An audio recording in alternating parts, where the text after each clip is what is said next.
Episode 92 पीने के लिए बाहर चलें। स्टूडेंट्स को अचानक पता चला कि निशांत खंडेलवाल के अलावा एक और लड़का था जो सबकी नजरों से आज तक छिपा हुआ था। वो किसी की भी नजरों में नहीं आया था। अगर इंग्लिश मिड टर्म के स्कोर कन्विंस करने के लिए काफी नहीं थे तो वो वीडियो जिसमें यश एक सांस में एक सुर में लाइन सुना रहा था वो तो कन्विंस करने के लिए काफी था। ये एक प्रूफ की तरह से काम कर गया था। उन्होंने ये माना था कि यश केवल बाकी के दूसरे सब्जेक्ट्स में अच्छा था क्योंकि उसके हर दूसरे सब्जेक्ट में अच्छे मार्क्स आते थे और अंग्रेजी में एकदम फुद्दू सा था। इंग्लिश में तो उसके कभी भी मार्क्स नहीं आए थे और इसीलिए हमेशा से यही लगता था कि वो इंग्लिश में एकदम ही बेकार है। लेकिन अब ऐसा लग रहा था कि वो बस ठीक से सीरियसली बैठकर सब्जेक्ट को पढ़ता ही नहीं था। वो सब्जेक्ट पर उतना ध्यान नहीं देता था जितने ध्यान की उस सब्जेक्ट को जरूरत थी। वो सब्जेक्ट को सीरियसली लेता ही नहीं था। बस इतनी सी बात थी। वीडियो चलने के बाद पूरी की पूरी क्लास के सभी डाउट्स खत्म हो गए थे। चाहे सब लोग अचंभे में थे पर कोई कुछ भी कहने की स्थिति में नहीं था। लेकिन अब सबके सभी डाउट्स खत्म हो गए थे। अब सभी को उनके काफी सवालों के जवाब मिल गए थे। अब रिजल्ट में धांधली या गड़बड़ी होती हुई नहीं दिख रही थी। आखिरकार ये सिर्फ मिड टर्म्स ही थे, एक छोटा सा मिड टर्म का एक एग्जाम। अगर यश ने इतना अच्छा खासा हाई स्कोर नहीं किया होता और अगर मिस युक्ति ने इस बात की पुष्टि नहीं की होती कि वो बहुत हाई स्कोर कर सकता है और उन्होंने तो इसके ऊपर से इसकी गारंटी भी ली थी, तो कोई भी रिजल्ट्स पर सवाल नहीं उठाता। क्योंकि यश खुद को साबित करने के लिए कैपेबल था और अपने आप को प्रूव करने के लिए उसके अंदर हिम्मत भी थी, इसलिए अब कोई भी उस पर सवाल नहीं उठा सकता था, जिसमें नूर आहूजा भी शामिल थी। अब वो भी आगे कोई बहस बढ़ाने के पक्ष में नहीं थी क्योंकि उसके पास सवालों की कमी हो रही थी। मिस युक्ति ने पूरी कक्षा पर नजर डाली और ये एंश्योर करने के बाद कि किसी और की अब कोई नई राय नहीं थी। अब किसी के पास कोई फालतू बात करने के लिए नहीं थी और ना ही कोई आरोप। अब हर कोई शांत था। वो प्रूफ इतना तो काफी था कि सब उस समय के लिए चुप रह सकते थे। उसने अपना गला साफ किया और रिजल्ट्स की घोषणा करना जारी रखा। हालांकि जैसा कि उसने रिजल्ट्स को अनाउंस करना जारी रखा, उसने अचानक महसूस किया कि यश लेक्चर हॉल से बाहर चला गया था। यश क्लास में ही नहीं था। क्या वो मुझे धौंस दिखाकर सबके सामने से बाहर चला गया? ये क्या फालतू का एटीट्यूड है? क्या उसने मेरी आंखों के सामने मेरी क्लास छोड़ दी? उसने ऐसा कैसे कर दिया? मुझे एटीट्यूड दिखाता है, वो भी पूरी क्लास के आगे। 2 सेकंड के बाद उसे एहसास हुआ कि वो सही है। वो जो सोच रही थी वो बिल्कुल सही था। यश क्लास में नहीं था और साथ ही साथ वो एटीट्यूड दिखाकर फिर उसकी क्लास छोड़कर चला गया था। वो नालायक इंसान मेरी क्लास फिर से छोड़ दी और बिना बताए मेरी क्लास से निकल गया। इस लड़के के तो ड्रामे ही खत्म नहीं होते। क्लास खत्म होने के बाद मिस युक्ति ने अपना लेक्चर देना खत्म किया और लेक्चर हॉल से बाहर निकल गई। स्टूडेंट्स ने यश के रिजल्ट्स के बारे में बात करना जारी रखा। प्रूव हुआ हो या ना हुआ हो या फिर जो भी कुछ हुआ हो, सब लोग अब किसी भी डाउट में नहीं थे, बल्कि वो सब अचंभे में थे। उनके पास कोई शब्द नहीं थे। कुछ होशियार स्टूडेंट्स कंप्यूटर की तरफ चले गए और वीडियो को अपने ड्राइव में कॉपी कर लिया। वे सभी वहां से जाने लगे थे। उस दोपहर सभी तरीकों की अमेरिकी ड्रामा सीरीज की लाइंस को सुनाते हुए यश का धमाकेदार वीडियो पूरे कॉलेज यूनिवर्सिटी नेटवर्क के आसपास सर्कुलेट होना शुरू हो गया था। वो वीडियो धीरे धीरे फैलता गया। हर किसी के पास वो वीडियो पहुंचता जा रहा था और उसके बाद और भी ज्यादा फॉरवर्ड होने लगा था। पहले तो वीडियो ने बहुत अटेंशन अपनी तरफ नहीं लिया। किसी को उन वीडियोस में कुछ खास फर्क नहीं पड़ रहा था। लेकिन जब किसी ने वीडियो को रेस्पेक्टिव ड्रामा सीरीज की क्लिप से ऐड किया तो उसने ध्यान खींचना शुरू कर दिया। अब धीरे धीरे लोगों का ध्यान इसकी ओर खींचा चला जा रहा था। इसके अलावा वो वीडियो ऑनलाइन भी उपलब्ध हो गया था और दूसरी फैकल्टी के स्टूडेंट्स भी हैरान थे। अब धीरे धीरे लोगों का ध्यान इसकी ओर खींचा चला जा रहा था। अबे साला, ये तो भगवान है। ये कौन है भाई? कहां से आ गया? एक का कमेंट रहा, अरे इसे तो सभी ड्रामा सीरीज की एक एक लाइन पता है। क्या सही रट्टा मारा है इसने भाई। बहुत मेहनत लगती है। बहुत सही भाई, बहुत सही। दूसरे ने कमेंट करते हुए कहा, अबे ये बंदा हद से ज्यादा विला रहा होगा। इतना फालतू टाइम है भाई इसके पास। अगर इतना ही फालतू टाइम था तो साला मेरा ही कोई काम कर देता। ये क्या फालतू के ड्रामे कर रहा है, बिना मतलब के काम में अपना टाइम वेस्ट कर रहा है। तीसरे ने उस वीडियो को देखकर कमेंट करते हुए कहा, वीडियो के पीछे की यश की कहानी धीरे धीरे पूरे कॉलेज यूनिवर्सिटी के पूरे कैंपस में फैल गई। अब तो शायद ही ऐसा कोई था जिसे इस बारे में पता नहीं था। एक लड़का जो मुश्किल से हाई स्कूल की इंग्लिश में पास हुआ था, इंग्लिश पढ़ना जिसके बस की बात नहीं थी, और इस बार के सेमेस्टर के एग्जाम में वास्तव में जैसे उसमें भगवान आ गए हों। साथ ही वो किसी की भी नजरों से अब तक छिपा हुआ था। गॉसिप आमतौर से क्लास के बच्चों के बीच जंगल की आग की तरह फैलती रही, और अब वीडियो के साथ साथ एक कहानी भी घूम रही थी। वीडियो क्लिप बिल्कुल भी दिलचस्प नहीं था, लेकिन जब इसे यश की कहानी के साथ जोड़ा गया तो ये कैंपस में एक ट्रेंडिंग टॉपिक बन गया। हर कोई इसके बारे में बात कर रहा था। यश कॉलेज में अपने गाने के कारण पहले ही फेमस था।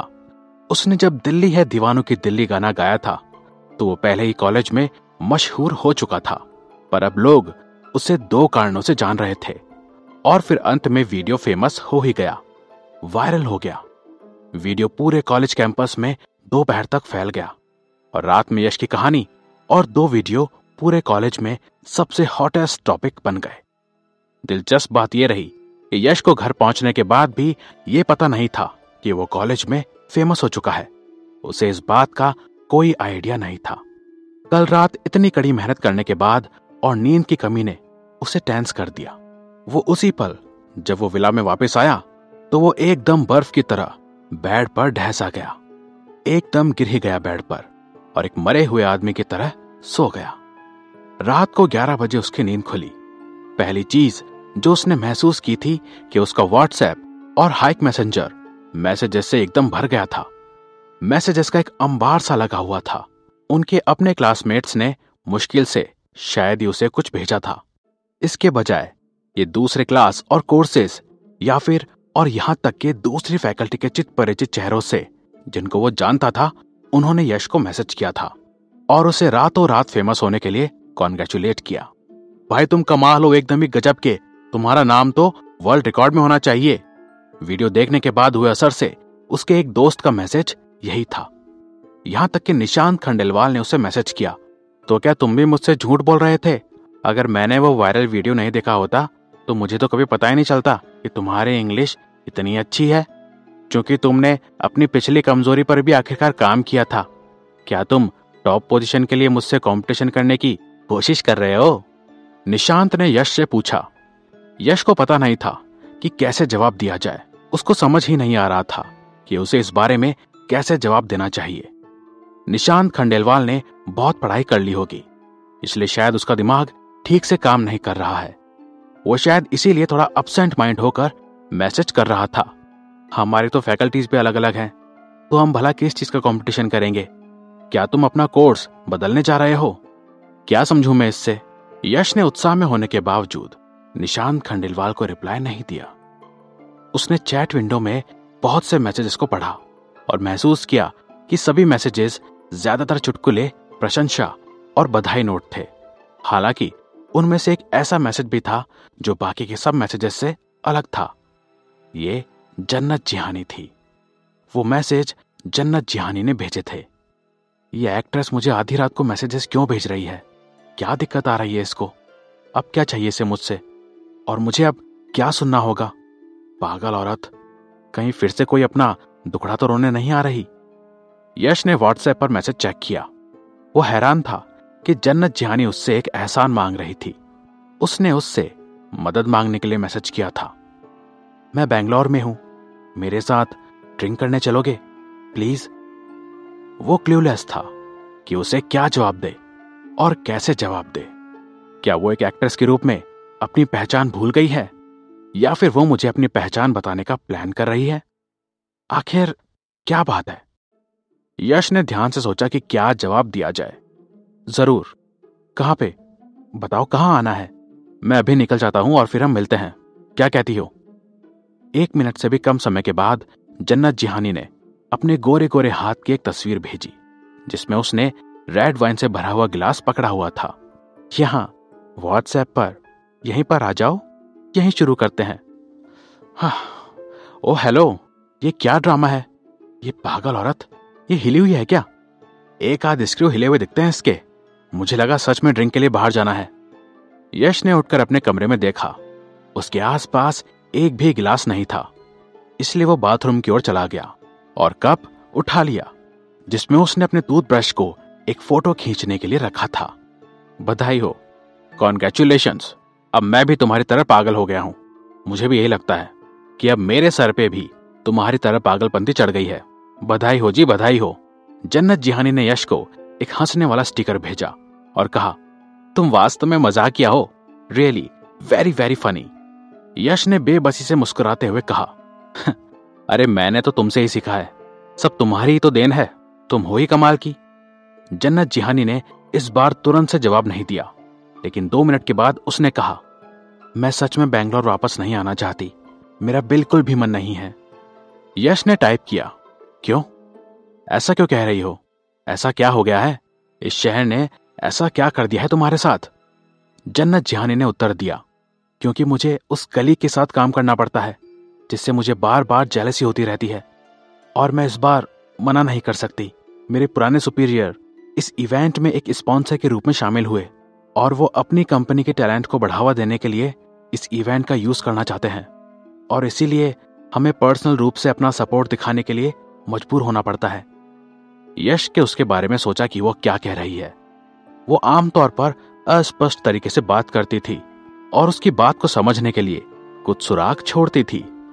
जिस कलीग से उसे जलन थी वो असल में काजल सेन होनी चाहिए, और इवेंट से मतलब था तीनों कॉलेज यूनिवर्सिटीज के द्वारा ऑर्गेनाइज्ड सिंगिंग कंपटीशन।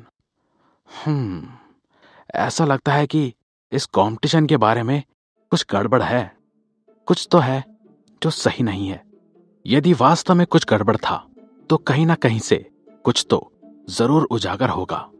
हालांकि यश अगर थोड़ा सोचे तो उसके पास इस इवेंट के ऑर्गेनाइजर्स के खिलाफ कुछ भी नहीं था, इसलिए वो इस इवेंट को भला क्यों बर्बाद करना चाहेगा? कोई ऐसा क्यों ही करेगा? हेलो सभी लोग, ये 21st सेंचुरी है, क्या थोड़ा और रियलिस्टिक होने की कोशिश कर सकते हैं हम? अरे ज्यादा नहीं, बस थोड़ी सी। यदि ऑर्गेनाइजर्स ने समय और पैसे का निवेश किया और इस इवेंट से कोई फायदा नहीं उठाया तो ये बिल्कुल अजीब होगा। ऑर्गेनाइजर्स आखिरकार कोई चैरिटी तो चलाने वाले हैं नहीं। यदि वो एक कॉम्पिटिशन इवेंट ऑर्गेनाइज कर रहे थे तो उन्हें अभी भी नॉर्मल कंटेस्टेंट्स में अपने कुछ रिसोर्सेज को इन्वेस्ट करने की जरूरत होगी ताकि सभी को मौका दिया जा सके। इसके अलावा यश ने कॉम्पिटिशन में पार्ट नहीं लिया था, इस प्रकार उसके साथ इंटरेस्ट में कोई भी कन्फ्लिक्ट नहीं होना चाहिए था, इसलिए उसे कुछ भी गड़बड़ नहीं लग रही थी। कंपटीशन की बात करते हुए उसे अचानक याद आया कि उसने श्रेया को शुरू के राउंड्स देखने के लिए साथ जाने का वादा किया था। क्या उसने उसे कंपटीशन को ज्वाइन करने के लिए कहा था? हाँ या ना?